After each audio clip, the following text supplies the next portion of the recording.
Hey everyone, let's talk about one of the coolest ways we are cramming more data into optical fiber, high capacity modulation techniques. This is where things like multi-level modulations and polarizations multiplexing come into play.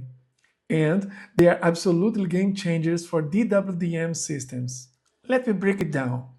First, let's talk about multi-level modulations like QPSK or 16 Quan.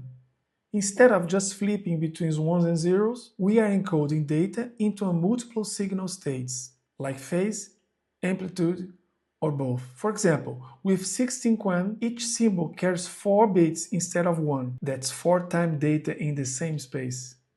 Then there is a polarization multiplexing. This one's genius. We split the light into two polarizations, horizontal and vertical, and send different signals on it. So just by using the polarization, it's like having two different highways instead of one, but they don't interfere with each other. Now, here is where it gets wild.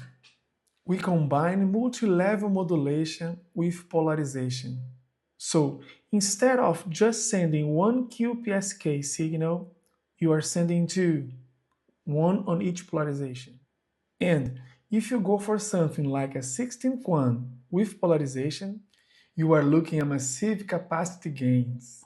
But here is a trade-off. High-order modulation formats are way more sensitive to noise, dispersion, and non-linear effects.